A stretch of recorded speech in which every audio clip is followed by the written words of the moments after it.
사랑하는 하여문 가족 여러분, 안녕하세요. 김소명 목사입니다. 사순절 23번째 날입니다.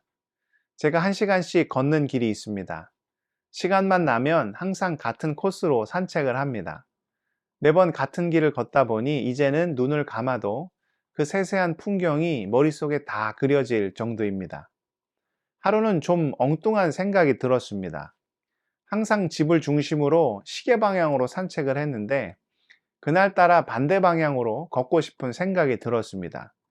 그렇게 걸었더니 풍경이 완전히 달라지는 겁니다. 같은 길인데 시각을 달리 했더니 그동안 발견하지 못했던 많은 풍경들을 볼 수 있었던 거죠. 그때 그런 깨달음을 얻었습니다. 같은 삶이라도 보는 관점에 따라 전혀 다른 것을 볼 수 있구나. 여러분은 어떤 관점으로 삶을 바라보고 있습니까? 주님의 관점으로, 말씀의 관점으로 우리의 삶을 바라본다면 이미 주어져 있었으나 그동안 깨닫지 못하고 있던 수많은 복들을 발견할 수 있지 않을까요? 오늘 함께 말씀 묵상하심으로 그 복을 충만히 누리실 수 있기를 소원합니다. 이 시간 주시는 하나님의 말씀은 마태복음 22장 29절에서 33절까지입니다. 예수께서 대답하여 이르시되 너희가 성경도 하나님의 능력도 알지 못하는 거로 오해하였도다. 부활 때에는 장가도 아니가고 시집도 아니가고 하늘에 있는 천사들과 같으니라. 죽은 자의 부활을 논할진대 하나님이 너희에게 말씀하신 바 나는 아브라함의 하나님이요 이삭의 하나님이요 야곱의 하나님이로라 하신 것을 읽어보지 못하였느냐? 하나님은 죽은 자의 하나님이 아니요 살아있는 자의 하나님이시니라 하시니 무리가 듣고 그의 가르침에 놀라더라. 아멘. 제가 어렸을 때 친구들과 재미있게 했던 놀이 중에 블루마블이라는 게임이 있습니다. 미국에서는 모나폴리라는 이름으로 알려져 있죠. 네모난 게임판을 앞에 두고 순서를 정한 다음 주사위를 굴려서 앞으로 전진하는 게임입니다. 그냥 전진만 하는 것이 아니라 네모난 게임판에 각 나라의 유명한 도시들이 쓰여 있죠. 먼저 도착한 사람이 그곳에 호텔이나 빌딩 등 건물을 지을 수 있습니다. 그럼 나중에 도착한 사람이 건물 사용료를 내면서 서로 돈을 주고 받는 그런 놀이이죠. 여러 도시에 건물을 짓고 부지런히 미션을 수행하다 보면 정말 많은 돈을 벌 수 있습니다. 그럼 게임에서 이기게 되죠. 반면에 건물도 많이 짓지 못하고 주사위도 제대로 굴리지 못해서 이 사람 저 사람에게 돈을 다 빼앗기면 결국 파산하게 됩니다. 게임에서 지는 거죠. 그러나 아무리 돈을 많이 벌었다고 게임에서 번 돈이 진짜 돈이 아니요. 거기서 파산했다고 실제 뱅크럽시가 되는 것도 아니죠. 블루마블에서 번 돈을 실제 은행인 체이스뱅크나 우리은행에서 받아줍니까? 아니면 게임에서 내가 돈을 빌렸으니 뱅크 오브 아메리카나 신한은행 가서 돈을 갚겠다고 하면 제정신이 아니라고 여기겠죠. 게임과 현실 세상은 전혀 다른 원리로 돌아가기 때문입니다. 오늘 말씀의 핵심 키워드는 부활 논쟁입니다.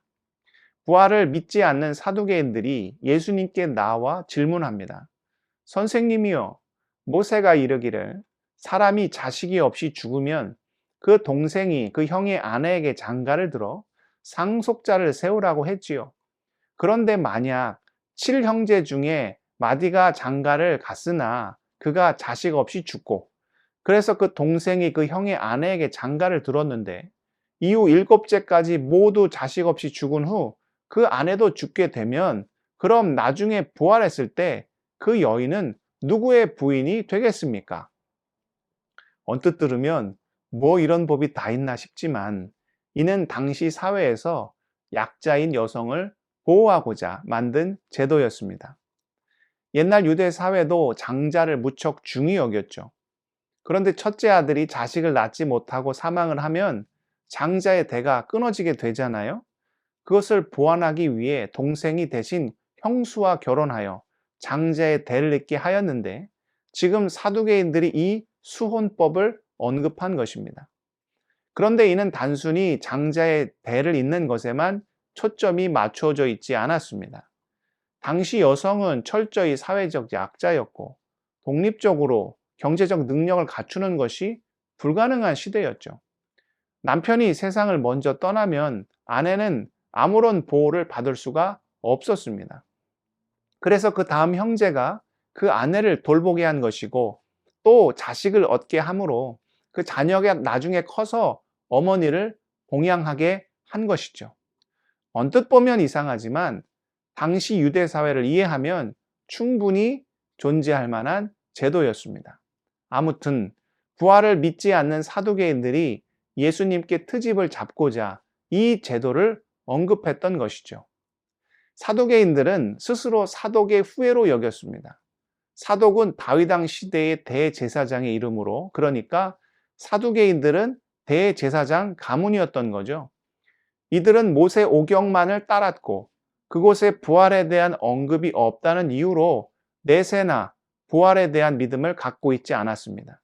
따라서 이들은 지극히 세속적인 사람들이었고 이 땅에 대한 집착이 상당히 강한 자들이었습니다.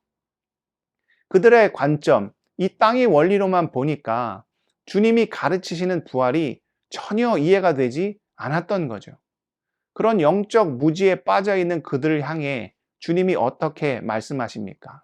그들이 성경도 하나님의 능력도 심각하게 오해하고 있다는 거죠. 부활의 때가 되면 이 세상의 원리가 적용되지 않는데 그때는 천사와 같이 사람이 장가도 시집도 가지 않는다는 거죠. 앞서 언급한 블루마블 세상에서는 내가 부자가 될 수도 있고 건물을 많이 소유할 수도 있어요. 반면에 파산할 수도 있고 무일푼 빈털터리가 될 수도 있죠. 그러나 그것이 현실 세계에 동일하게 적용이 되나요? 아니죠. 그렇게 여긴다면 오히려 정신과 전문의와 심각하게 상담을 해야 하는 이상한 사람이 될 수 있는 거죠. 마찬가지로 부활의 때가 되면 세상이 완전히 뒤바뀌게 됩니다. 이전의 원리가 적용되지 않는 전혀 새로운 세상이 된다는 거죠. 우리가 이 땅을 살면서 겪는 많은 어려움들, 가난, 기근, 질병, 전쟁, 자연재해 등과는 전혀 상관없는 그런 세상이 된다는 겁니다. 요한계시록에 이런 부활 세상, 새하늘 새 땅에 대한 묘사가 나옵니다. 계시록 21장 1절에서 4절까지입니다. 또 내가 새하늘과 새 땅을 보니 처음 하늘과 처음 땅이 없어졌고 바다도 다시 있지 않더라. 또 내가 봄에 거룩한 성 새 예루살렘이 하나님께로부터 하늘에서 내려오니 그 준비한 것이 신부가 남편을 위하여 단장한 것 같더라. 내가 들으니 보좌에서 큰 음성이 나서 이르되 보라 하나님의 장막이 사람들과 함께 있음에 하나님이 그들과 함께 계시리니 그들은 하나님의 백성이 되고 하나님은 친히 그들과 함께 계셔서 모든 눈물을 그 눈에서 닦아주시니 다시는 사망이 없고 애통하는 것이나 곡하는 것이나 아픈 것이 다시 있지 아니하리니 처음 것들이 다 지나갔음이러라. 부활 세상은 우리가 이 땅을 살아가는 모습과는 너무나도 다른, 하나님이 우리와 늘 함께 계시고 우리는 그분의 백성이 되어 사망도 애통도 슬픔도 질병도 다시는 겪지 않게 된다는 거죠. 연작 안지 홍곡지지라. 봉황의 큰 뜻을 참새가 어찌 알리요? 주님이 말씀하시는 부활의 큰 뜻을 이 땅의 삶이 전부라고 믿는 사두개인들이 어찌 알 수 있었겠습니까?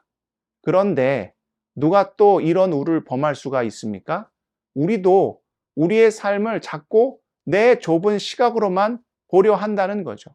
죄의 눈으로, 절망의 눈으로, 상처의 눈으로만 내 삶을 바라보니 소망도 없고 기쁨도 없고 감사도 없고 미래도 없어 보이는 거죠. 그런데 우리의 삶을 어떤 눈으로 봐야 한다는 거예요? 예수 그리스도의 십자가와 부활의 눈으로 봐야 한다는 거죠. 우리의 인생이 하찮은 인생입니까? 보잘것없는 삶인가요? 결코 아니죠. 예수 그리스도께서 십자가에서 자기 목숨을 내어주시기까지 우리를 살리셨죠. 주 안에서 나를 바라보면 우리가 세상 무엇과도 바꿀 수 없는 소중한 존재임을 깨닫게 되지요. 또 우리가 나아가는 길에는 무엇이 있습니까? 부활이 있습니다. 영생이 있습니다. 천국이 있죠. 예수 그리스도 십자가와 부활의 눈으로 보면 우리가 얼마나 소중하고 얼마나 존귀하고 얼마나 복된 존재인지를 깨닫게 됩니다. 같은 인생일지라도 그 바라보는 관점에 따라 삶이 전혀 달라질 수 있는 거죠. 사랑하는 하여묵 가족 여러분, 여러분은 여러분의 삶을 어떤 관점으로 바라보고 있습니까?